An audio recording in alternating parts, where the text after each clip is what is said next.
This is a 64-year-old gentleman from Chhattisgarh who has presented with progressive sensory symptoms in bilateral lower limbs for the past 3 years and progressive weakness of bilateral lower limbs for the past 6 months, associated with bladder disturbances for the past 3 months.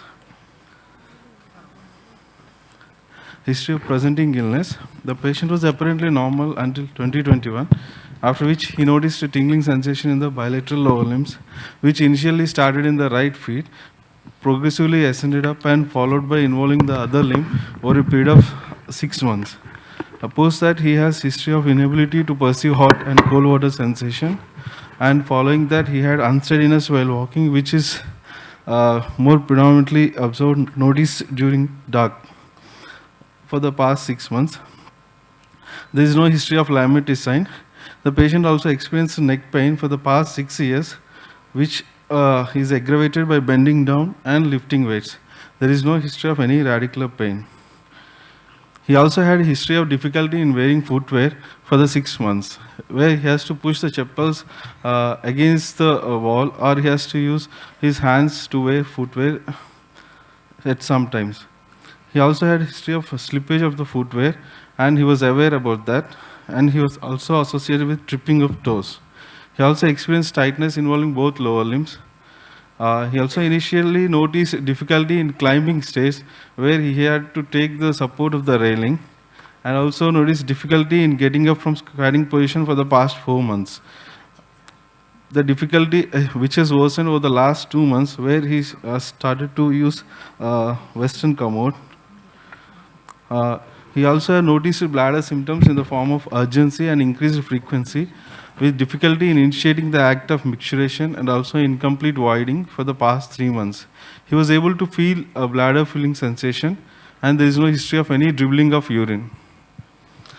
Past history, there is no comorbidities known. He took alternative medicine for about 3 months.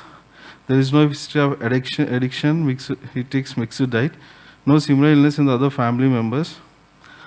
Coming to summary, he is a 64-year-old gentleman who had progressive sensory symptoms involving bilateral lower limbs, which is associated with spastic type distal predominant weakness with a human type of bladder dysfunction. There is no involvement of cranial nerves, cerebellum, or extrapyramidal symptoms or any higher mental function involvement. Yeah, Venkat. So why do you want to say it as a spastic type of weakness? What were the symptoms in favor of a spastic type? Patient predominantly had stiffness while walking. One important symptom to say it is a spastic type. So you said something tripping and all, no? Tripping of footwear. Yeah. Tripping of footwear. Huh? So tripping of footwear is usually associated with a spastic leg, right? So what is the chronology of the presentation here? Like which started first? Initially started in the right lower lip.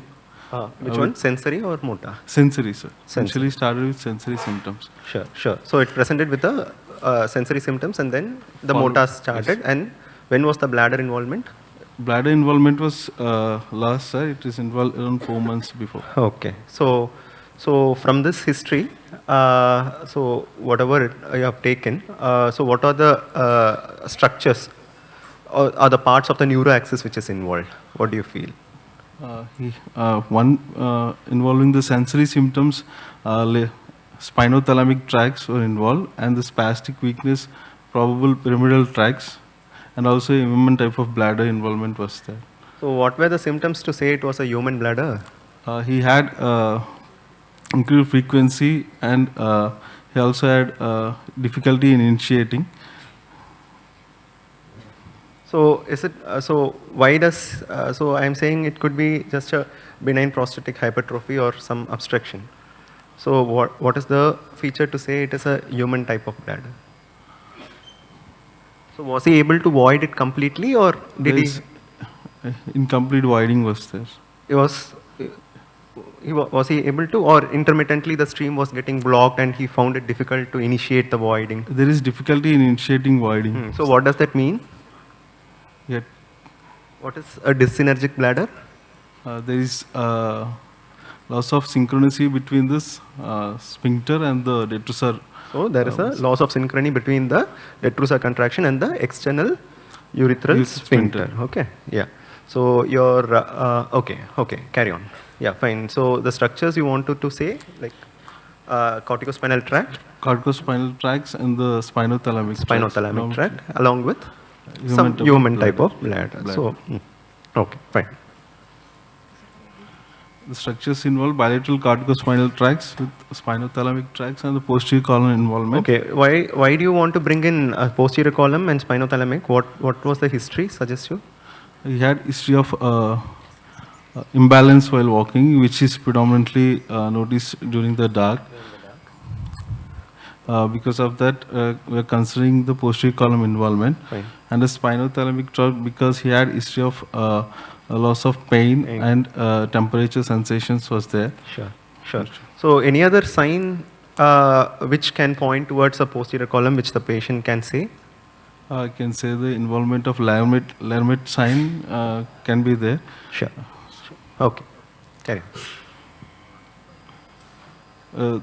Because of involvement of multiple tracts, the possibility of, along with human type of bladder, possibility of spinal cord involvement was considered. There is no upper limb weakness, so the level was below C8. So why can't it be anything in the bilateral subcortical? If there is a bilateral subcortical infarct, the patient can have predominant lower limb Parkinsonism like features and bladder involvement. So why can't it be like that? It can be a possibility of bilateral cortical involvement there, sir. But there's no any signs of no cortical signs in the form of cognition was intact. Cognition also it's intact. Okay. So can a sensory happen with that type of pattern? A Brinsweger's like of pattern. Yes, sensory less likely. Sensory is less likely. And one more important thing there, patient might have a pseudobulbar effect also, like bilateral subcortical involvement can have a pseudobulbar effect. So those were not there from your history. Yes. Got it. Okay.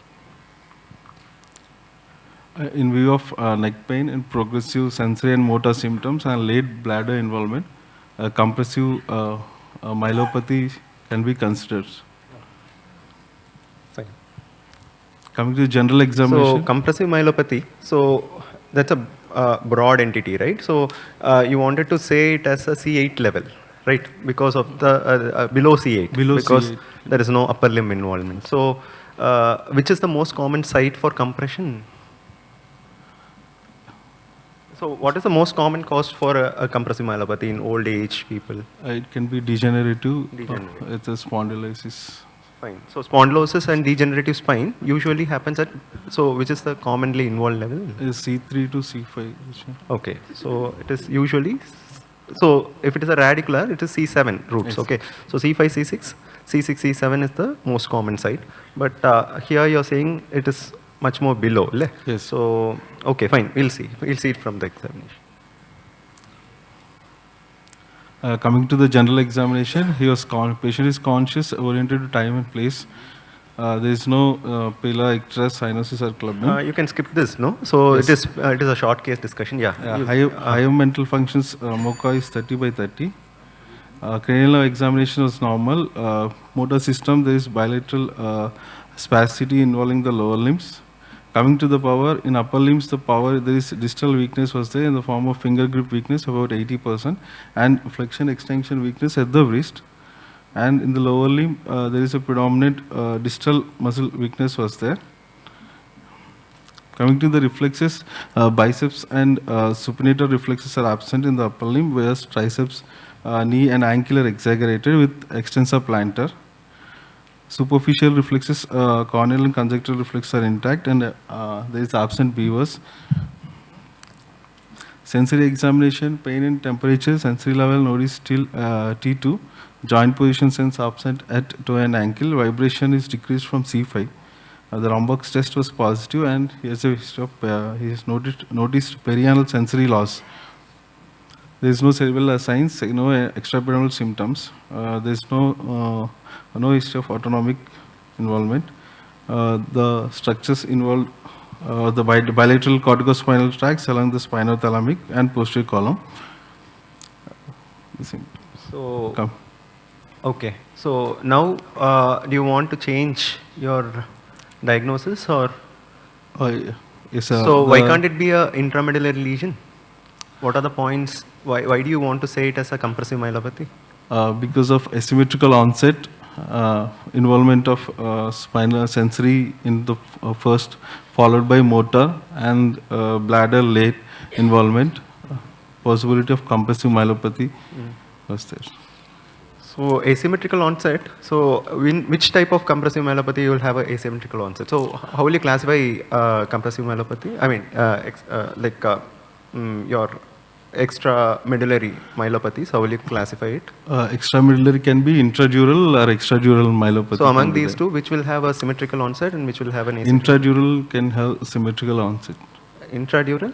Can have a symmetrical. Is it intradural or extradural? It's extradural. Yeah. So why in extradural you have an asymmetrical onset? Why? So what is the mechanism of weakness in extramedullary extradural type of compression? What? Spastic type of No, weakness. no, no. So why does the weakness, why does a cord get involved in extramedullary extradural? It can be because of direct compression or it can be because of venous Yeah. So it is congestion. mainly because of the backstance plexus compression can cause a venous edema that can cause your signs. Yes. So it can be a symmetrical presentation also. So a patient with a long-standing, you are saying something like he had a neck pain for a prolonged time. Yes. So even a trivial injury is enough to provocate that symptoms, right? So some amount of edema can produce a acute, it can mimic that of an intramedullary lesion also. It can present very acutely. A trivial injury is enough. So that temporal correlation is very important. That history is important. So before the onset of these symptoms, did he have any trivial injuries? Even a small fall would have aggravated the symptoms and the patient would have developed some cord edema, and that's why he would have presented with this. Yes. So what is the typical presentation of an extramedullary intradural lesion? How will be what is the pattern of presentation? It can be associated with a radicular pain. Yeah. Followed by involvement of both sensory and motor symptoms. Okay. With the late bladder. Right? Well, And as you told, it can be an asymmetrical onset. Yes. What is that pattern called? Ellsberg pattern. So it can usually follow a Ellsberg inverted U. So here the mechanism is direct compressive effect of the lesion over this thing. Yeah, fine. So you want to, so based on, why do you want to say the sensory level, the reflex level as C5, C6? Because of absence of biceps and triceps. Fine. Biceps and supinator reflexes were absent, sir. Because of that, reflex level can be considered as C5, C6. Fine. And okay. So sensory level you want to put it as C5, why? Based on? Based on the loss of vibration sensitivity. Over the for spine. level. So you want to take that as. So why did you say that the pain and temperature was at the level of T2? Will it happen with a compressive myelopathy? Can it happen? It can happen possible because of dermatomal overlaps. So the spinothalamic tract will ascend up, Ascend. 2-3 segments up, and it can cross over at the level of the spinal cord. Good, fine. In view of asymmetrical onset and motor and sensory symptoms without any dissociated sensory loss or cycle sparing and late involvement of bladder, an extramedullary lesion of the cord was considered. So could it be a dural AV fistula or anything like that? Any vascular? Yes, sir. Possibility of dural AV fistula can So what be will be the symptom or the one symptom which can suggest it could be a dural AV fistula? there can be a waxing waning course of the Yeah. disease. So was it like that? It's a gradually progressive Gradually disease. progressive. Okay, fine. Still, it is possible, but we'll see. Yeah. Go ahead. This is the imaging of the patient showing a compressive lesion and noticed at C5 level here.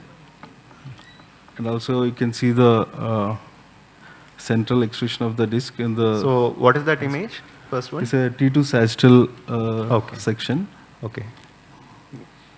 Okay, fine. showing disc protrusion at the level of Fine. C5 What is disc. Sperling sign? This patient, can he have anything called any radicular pain or Sperling's? So what is Sperling's test? Have you heard about it? Okay, it is a provocation test. Okay, for a radicular pain. Okay, fine, fine. Okay, then. Yes. These are the comparative differences between the compressive and non-compressive spinal pathologies. It's a difference between intramedullary and extramedullary lesions. So here to say it is a late bladder involvement and with early motor, you wanted to bring in extramedullary, extradural type.